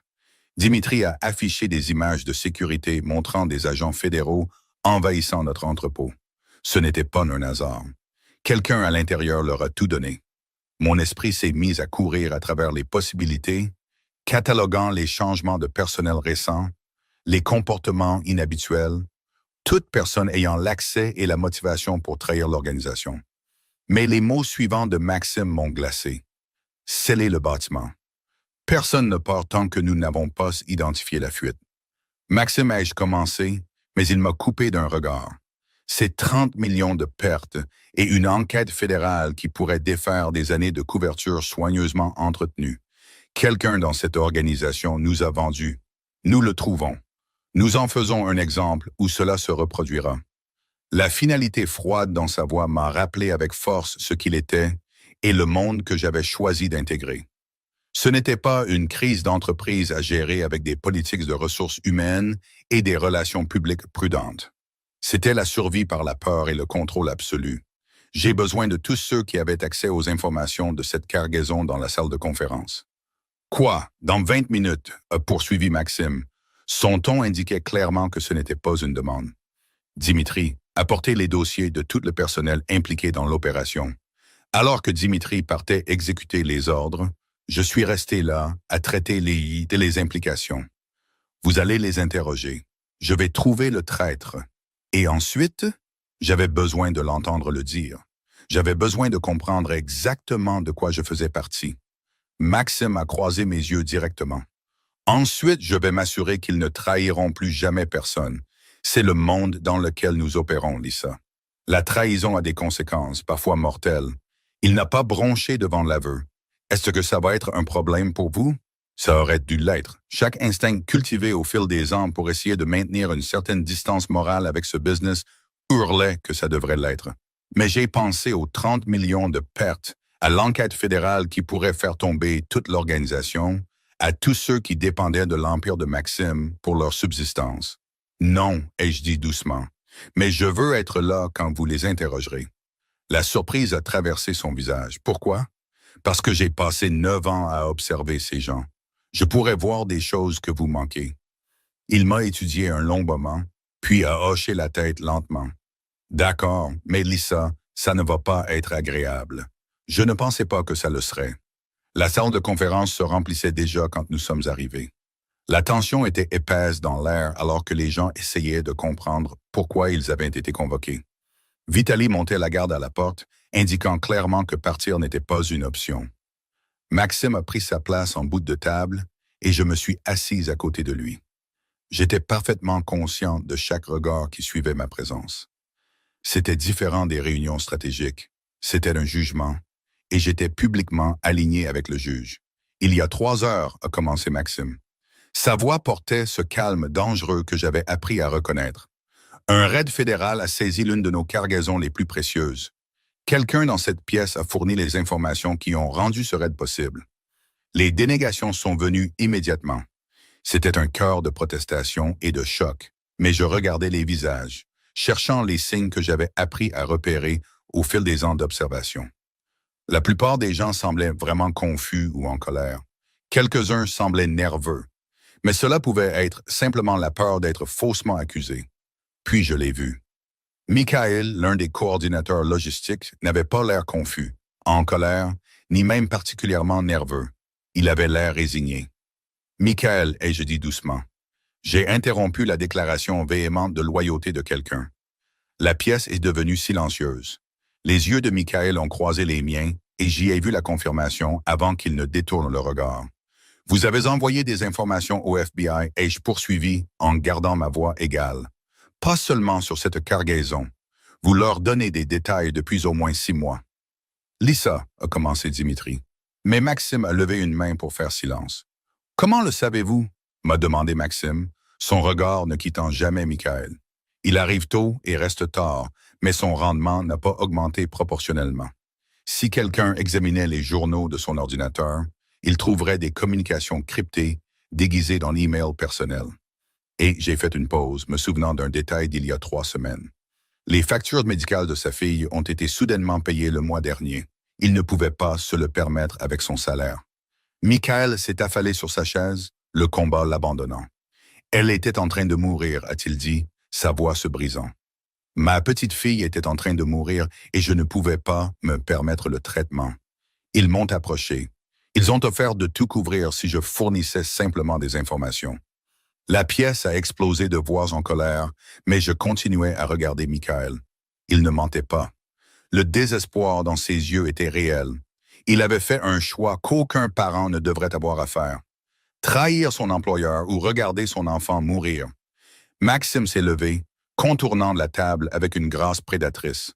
Tout le monde dehors, sauf Michael, Dimitri et Lisa. La pièce s'est vidée rapidement. Les gens étaient impatients d'échapper à la tension. Une fois seul, Maxime s'est tenu derrière la chaise de Michael, ses mains reposaient sur le dossier dans un geste presque désinvolte, mais qui rayonnait de menace. « Combien leur avez-vous donné ?» a demandé Maxime. « Tout ce qu'ils ont demandé, » a admis Michael, sa voix creuse. Les horaires d'expédition, les emplacements des entrepôts, les informations sur le personnel. « Je suis désolé, Monsieur Petrov. Je suis tellement désolé, mais ma fille. Votre fille est en vie parce que vous avez trahi tout le monde dans cette organisation. » La voix de Maxime était froide. 30 millions de pertes. Une enquête fédérale qui prendra des années à contenir. Des dizaines de personnes dont les moyens de subsistance sont maintenant en danger parce que vous avez fait un choix. Je sais. Des larmes coulaient maintenant sur le visage de Michael. Je sais ce que j'ai fait, mais elle n'a que 8 ans et elle était en train de mourir. Qu'auriez-vous fait? La question est restée en suspens, brutale dans son honnêteté. J'ai vu la mâchoire de Maxime se crisper. J'ai vu le conflit dans ses yeux. Il comprenait le choix impossible. Mais la compréhension ne changeait pas la réalité de la trahison. « Dimitri, » a dit Maxime doucement, « combien aurait coûté le traitement de la fille de Michael? » Dimitri a affiché des fichiers sur sa tablette. Environ 400 000 $ d'après les dossiers hospitaliers que nous avons. Et nous l'aurions couvert s'il avait demandé. Le mot a provoqué une onde de choc dans la pièce. Je savais que Maxime avait un fonds pour les urgences des employés, mais je n'avais pas réalisé qu'il s'étendait à des traitements médicaux coûteux. Michael a levé les yeux, son visage un masque d'angoisse. Je ne savais pas. Je pensais. J'avais peur de demander. Parce que vous avez supposé que nous dirions non. Maxime s'est dirigé vers les fenêtres, regardant la ville. Parce que vous nous voyez comme des monstres qui n'aideraient pas un enfant mourant. Alors, au lieu de demander de l'aide à votre employeur, vous avez trahi tous ceux qui vous faisaient confiance. Je suis désolé, a répété Michael, mais les mots étaient vides. Les excuses n'annuleraient pas les dégâts. Maxime est resté silencieux un long moment. Quand il a finalement parlé, sa voix portait un poids qui m'a serré la poitrine. Votre fille est vite grâce à votre choix. Cela compte. Mais 30 millions de pertes comptent aussi. Et le précédent de permettre la trahison compte le plus. Je comprends. La voix de Michael était à peine audible. Faites ce que vous avez à faire. J'ai regardé le reflet de Maxime dans la fenêtre. J'ai vu le conflit se jouer sur son visage. C'était un homme qui contrôlait un empire par une autorité absolue. Cette autorité exigeait des conséquences sévères pour la trahison. Mais c'était aussi un homme qui venait d'apprendre qu'un employé avait choisi la trahison plutôt que de demander de l'aide. « Lisa, a-t-il dit sans se retourner. Votre opinion? » La question m'a surprise. C'était son monde, sa décision. Pourquoi me demander? Mais en regardant la posture défaite de Michael, la photo de mariage que je pouvais voir dépasser de son portefeuille sur la table, j'ai compris. Maxime demandait parce qu'il avait besoin de quelqu'un pour lui rappeler le coût de la pitié et le prix du pouvoir absolu. Il a fait un choix terrible, ai-je dit prudemment. Mais il l'a fait parce qu'il croyait que demander de l'aide serait pire que la trahison. C'est un échec de l'organisation autant que c'est son échec. Dimitri avait l'air choqué, mais Maxime a hoché la tête lentement. Continuez. Il a besoin de conséquences. Tout le monde doit voir que la trahison n'est pas tolérée. Mais le tuer ou le faire disparaître envoie le message que nous sommes exactement ce qu'il craignait. Des monstres qui valorisent l'argent plus que la vie humaine. Cela renforce la culture qui l'a poussé à choisir la trahison plutôt que de demander. Vous suggérez la pitié. Le ton de Maxime était illisible. Je suggère la stratégie. Oui, il a causé des pertes massives, mais ces pertes peuvent être récupérées. Ce qui ne peut pas être récupéré, c'est le message que vous envoyez à tous les autres employés qui pourraient un jour faire face à un choix impossible. Maxime s'est détourné de la fenêtre. Ses yeux gris ont croisé les miens avec une intensité qui m'a coupé le souffle. Et quel message voudriez-vous que j'envoie? Que nous prenons soin des nôtres, même quand ils font des erreurs. Même quand ces erreurs nous coûtent cher. J'ai regardé Michael. Il a violé la confiance. Cela a un prix. Mais le prix n'a pas à être sa vie. Le silence s'est étiré si longtemps que je me suis demandé si j'avais dépassé les bornes. Puis Maxime a parlé, sa voix portant une autorité absolue. Michael, Michael, vous êtes renvoyé avec effet immédiat. Vous rembourserez les 400 000 $ que nous vous aurions donnés pour le traitement de votre fille. Vous le ferez par des paiements échelonnés sur les 20 prochaines années. Vous nous fournirez également des informations détaillées sur vos contacts au FBI. Chaque communication, chaque information que vous avez partagée. Michael a levé les yeux, l'espoir et la confusion se battant sur son visage. « Je ne suis pas... » « Vous ne mourrez pas aujourd'hui, » a terminé Maxime. « Mais vous ne travaillerez plus dans cette ville non plus. J'organiserai un poste pour vous dans un autre État. Ce sera loin de nos opérations et loin des contacts du FBI qui vous ont recruté. Vous recommencerez à zéro et vous passerez les 2 prochaines décennies à rembourser ce que vous nous avez coûté. »« Merci, » a soufflé Michael. « Merci, Monsieur Petrov. Ne me remerciez pas. Remerciez Lisa. » Le regard de Maxime s'est tourné vers moi.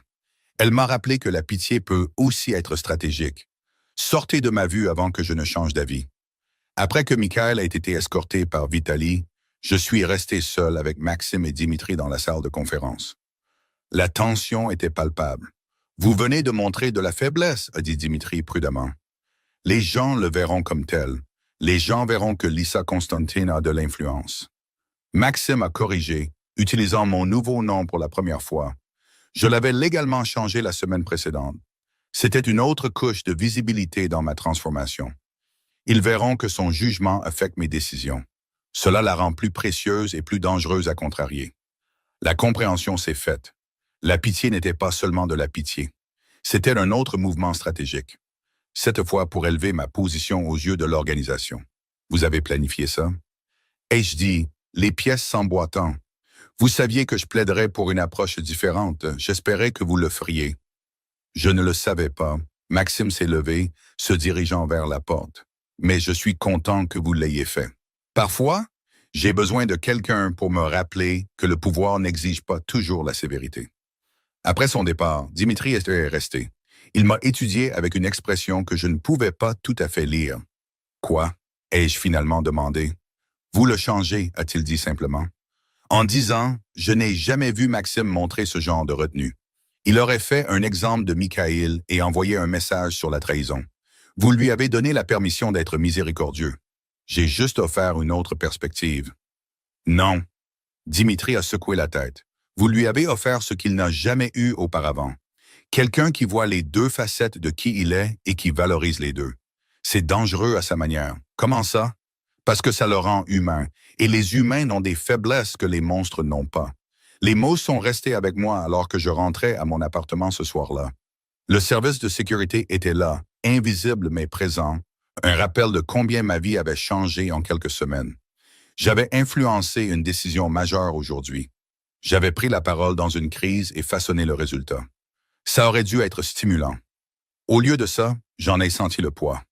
La responsabilité de savoir que ma voix avait maintenant des conséquences au-delà de ma propre vie. Mon téléphone a vibré. Maxime, merci pour aujourd'hui. Vous aviez raison. J'ai répondu. Est-ce que vous me testiez? Sa réponse est venue rapidement. Toujours, mais aussi sincèrement en conflit. Votre conseil comptait. Et si j'avais plaidé pour la sévérité? Alors nous aurions une conversation très différente sur qui vous êtes et si j'ai eu tort de vous faire confiance. L'honnêteté était dégrisante.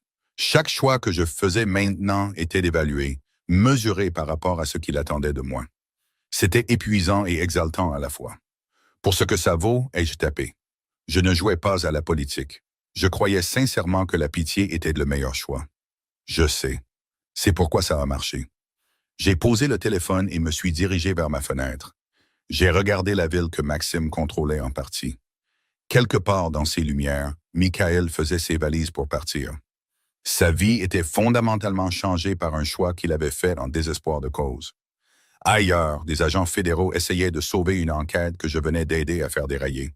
Et me voici, Lisa Constantin, ancienne secrétaire invisible, maintenant une voix qui façonnait les décisions dans l'ombre. La transformation était complète. La question était de savoir si je pouvais vivre avec la personne que je devenais. Mon téléphone a de nouveau vibré. Dîner demain. Nous devrions discuter de la prochaine phase de l'initiative de quartier. Et d'autres choses. Ces deux mots avaient du poids, une implication. Je savais que je devais être prudente et maintenir une distance professionnelle. Mais la prudence semblait de plus en plus impossible quand chaque interaction avec Maxime me tirait plus profondément dans quelque chose que je ne pouvais pas tout à fait nommer, mais auquel je ne semblais pas pouvoir résister. Le dîner me va bien, ai-je répondu. Sa réponse était simple. Bien. Je passerai vous prendre à 7 heures. En me préparant pour le lit cette nuit-là, j'ai aperçu mon reflet dans le miroir. Le même visage, mais des yeux différents. Des yeux qui avaient vu un homme choisir entre la pitié et le message. Des yeux qui avaient pris la parole en connaissant les conséquences. Des yeux qui avaient cessé d'être invisibles et avaient commencé à être vus. Il n'y avait plus de retour en arrière possible. Je ne pouvais qu'avancer vers ce qui allait suivre. Quelle que soit la transformation qui m'attendait encore. La secrétaire avait disparu. Quelqu'un de nouveau émergeait à sa place. Et Dieu m'aide, j'étais curieuse de voir qui elle deviendrait. Le dîner s'est transformé en plus qu'une discussion stratégique. Il s'est transformé en la première conversation honnête que Maxime et moi ayons jamais eue en dehors du contexte des affaires ou de la crise. Nous nous sommes rencontrés dans un restaurant privé qu'il possédait. C'était le genre d'endroit où les gens puissants discutaient de choses qu'ils ne pouvaient pas risquer d'être entendus. Mais au lieu de parler de territoire ou d'organisation, nous avons parlé de nous-mêmes, des choix que nous avions faits, des prix que nous avions payés et des personnes que nous étions devenues. Je n'ai jamais voulu de cette vie, a admis Maxime autour d'un vin qui coûtait probablement plus que mon ancien salaire mensuel. Quand j'étais jeune, je voulais enseigner l'économie. Stupide et idéaliste, je sais. Qu'est-ce qui a changé? Mon père est mort en laissant des dettes à des gens qui ne pardonnent pas les dettes. Je pouvais les payer avec de l'argent que je n'avais pas, ou je pouvais les payer avec des services que j'avais. Il a fait tourner son vin, regardant la lumière s'y refléter. J'étais bon à ça, trop bon. Au moment où j'aurais pu partir, j'avais construit quelque chose de trop grand pour l'abandonner. J'ai pensé à ça, à la façon dont nous faisions tous des choix qui semblaient temporaires et nous nous réveillions un jour pour les trouver permanents. Le regrettez-vous? Certains jours. Ses yeux ont croisé les miens, moins depuis que vous avez commencé à travailler avec moi. L'aveu a fait naître en moi une chaleur qui n'avait rien à voir avec le vin. Pourquoi? Parce que vous voyez à la fois qui je suis et qui j'aurais pu être. Vous ne reculez pas devant le premier, ni ne pleurez le second. Vous acceptez simplement tout. Il s'est légèrement penché en avant. Avez-vous une idée de la rareté de cela? Je l'avais en fait. J'avais passé des années à regarder les gens se mentir les uns aux autres et à eux-mêmes. L'authenticité était la denrée la plus rare dans ce monde. Je comprends le fait de faire des choix impossibles, ai-je dit doucement. J'ai passé 9 ans à en faire. Rester ou partir. Parler ou se taire. Maintenir la distance ou s'impliquer. Chaque choix coûte quelque chose. Et maintenant, j'ai fait de mon choix. Je suis là, entièrement là. Pour le meilleur ou pour le pire, j'ai croisé son regard. Ça me fait peur. Bien. Son sourire était léger mais authentique. La peur vous rend prudent. Et Lisa, dans ce monde, la prudence vous garde en vie. La conversation a changé après ça, devenant plus légère. Nous avons découvert un goût commun pour les livres. Nous nous sommes disputés de bonne humeur sur des films. Nous avons trouvé un terrain d'entente inattendu dans nos opinions sur la politique de l'éducation. C'était surréaliste de s'asseoir avec un homme qui contrôlait un empire criminel par la violence calculée pour discuter de la nécessité pour les écoles d'avoir plus de financement pour les arts. Mais c'était la complexité de Maxime. Je réalisais qu'il n'était pas qu'une seule chose. Il était impitoyable et réfléchi, dangereux et gentil, calculateur et étonnamment sincère. Comprendre toutes ces facettes Les accepter, c'est ce qui m'attirait vers lui malgré toutes les raisons logiques de maintenir la distance. Nous nous attardions sur le café quand son téléphone a vibré. Maxime y a jeté un coup d'œil et j'ai vu son expression changer. Quelque chose de sombre s'est glissé derrière ses yeux. « Qu'est-ce que c'est » ai-je demandé. Morozov, il a posé le téléphone avec précaution. Il demande une réunion d'urgence demain. Territoire neutre, mon estomac s'est noué. À propos de quoi, il n'a pas précisé, mais les réunions d'urgence ne sont jamais de bonnes nouvelles. Nous sommes retournés à mon immeuble dans un silence tendu. Nous traitions tous les deux les possibilités. À ma porte, Maxime a doucement attrapé ma main. « Quoi que ce soit demain, j'ai besoin que vous soyez là, » a-t-il dit. « Votre perspective pourrait être cruciale. » Bien sûr, il a hésité, puis s'est penché et a déposé un bref baiser sur mon front. Le geste était tendre et protecteur. Il a envoyé de l'électricité dans tout mon corps. « Reposez-vous, » a-t-il murmuré. « Demain pourrait être compliqué. » Après son départ, je suis resté dans mon appartement vide, les doigts touchant l'endroit qu'il avait embrassé. Je me suis demandé quand exactement j'avais franchi la ligne de conseillère professionnelle à quelque chose de bien plus dangereux. Le lendemain, nous sommes arrivés au lieu de réunion neutre. C'était une salle de conférence d'hôtel haut de gamme. Nous avons trouvé Morozov qui attendait déjà avec un compagnon inattendu. C'était un procureur fédéral que je reconnaissais des reportages sur le crime organisé. « Maxime Lissa » a dit Morozov, son ton faussement jovial. « Merci d'être venu si rapidement. » L'expression de Maxime est restée neutre, mais je l'ai senti se tendre à côté de moi. « Qu'est-ce que c'est, Léonide? C'est moi qui suis généreux. » Morozov a fait un geste vers le procureur. « L'agent Harrison a des informations que vous trouverez intéressantes sur vos récents problèmes de cargaison. » Mon esprit a couru. Mikhail nous avait déjà donné les coordonnées du contact du FBI. Que pouvait-il y avoir d'autre? L'agent Harrison a sorti un dossier, le faisant glisser sur la table. Nous enquêtons sur votre organisation depuis 3 ans, Monsieur Petrov. Nous construisons un dossier qui aurait tout démantelé. Puis soudain, notre meilleure source d'information se tait et nous sommes de retour à la case départ. Tragique, a dit Maxime sèchement. En effet. Mais pendant notre enquête, nous avons accumulé des preuves substantielles. Assez pour vous poursuivre, non seulement vous, mais tout le monde dans votre organisation. Le sourire d'Harrison était froid, y compris le nouveau personnel qui est récemment devenu plus visible. La menace était claire. Elle était dirigée contre moi. J'ai gardé mon expression soigneusement neutre, même si la peur se levait dans mon estomac. Cependant, a interjeté Morozov, l'agent Harrison et moi sommes parvenus à un arrangement. Il fera disparaître ces preuves ainsi que toute l'enquête en échange de quelques petites considérations. Nommez-les, a dit Maxime. Sa voix était dangereusement calme. Le front de mer, naturellement. Notre accord initial a été annulé lorsque vous avez laissé Mikhail vivre au lieu d'en faire un exemple. Le sourire de Morozov s'est élargi. Ce genre de faiblesse. Cela suggère que les termes devraient être renégociés. Et Lissa vient avec moi. Pas comme un transfert d'employés cette fois, mais comme une assurance. Vous gardez votre réorganisation. J'obtiens le front de mer et l'assurance que vous n'agirez pas contre moi parce que je protégerai quelque chose que vous valorisez. La pièce est devenue silencieuse. J'ai senti la fureur de Maxime comme une force physique. Elle était à peine contenue. C'était le vrai test. Je réalisais que Morozov pariait que j'étais devenue assez précieuse pour Maxime pour qu'il échange tout pour me garder en sécurité. Non, a dit Maxime. Le seul mot était absolu. Non. Les sourcils de Morozov se sont haussés. Vous êtes prête à laisser toute votre organisation s'effondrer? Laisser tous ceux qui dépendent de vous faire face à des poursuites fédérales pour une secrétaire? Elle n'est pas une secrétaire. La main de Maxime a trouvé la mienne sous la table, la serrant doucement. Elle n'est pas à échanger, ni maintenant, ni jamais. Comme c'est touchant.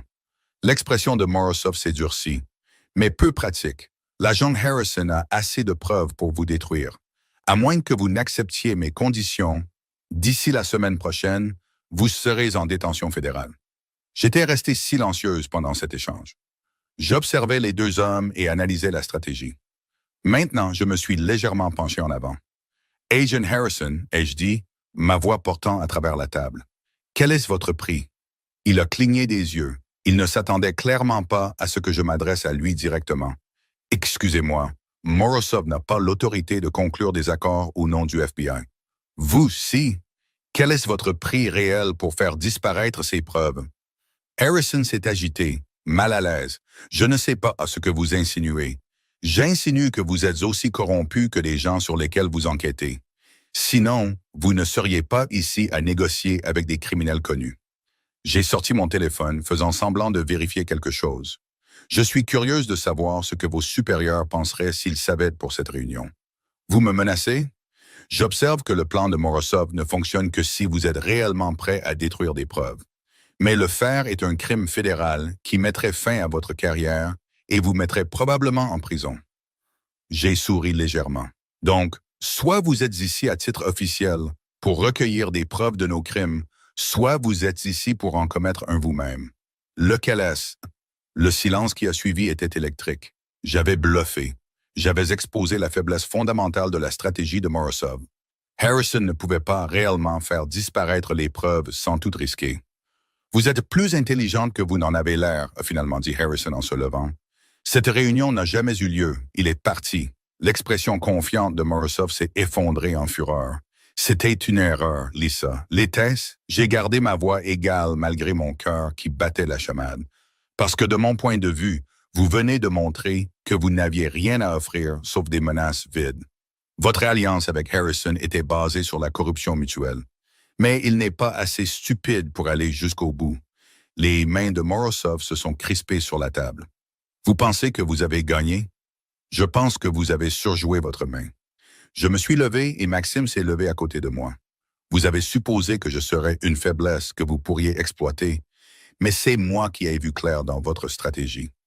Alors que nous nous dirigeons vers la porte, Morozov a crié « Ce n'est pas fini, Petrov. Vous ne pouvez pas la protéger éternellement. » Maxime s'est retourné. Le regard sur son visage était mortel. « Regardez-moi faire. » Dans la voiture après, je me suis enfin laissé trembler. Maxime m'a tiré contre lui. Son bras était solide et chaud autour de mes épaules. « C'était incroyablement dangereux, a-t-il dit doucement. « Je sais. » Et brillant, j'ai levé les yeux vers lui. Je ne pouvais pas le laisser m'utiliser contre vous, contre tous ceux qui dépendent de cette organisation. Vous nous avez protégés. Sa main est venue caresser doucement mon visage. Vous n'étiez pas obligé. Vous auriez pu rester silencieuse, me laisser négocier. Mais je ne voulais pas. Je voulais me battre. Quelque chose a changé dans son expression. C'était une vulnérabilité que je n'avais jamais vue auparavant. Je lui aurais donné le front de mer, tout si nécessaire pour vous garder en sécurité.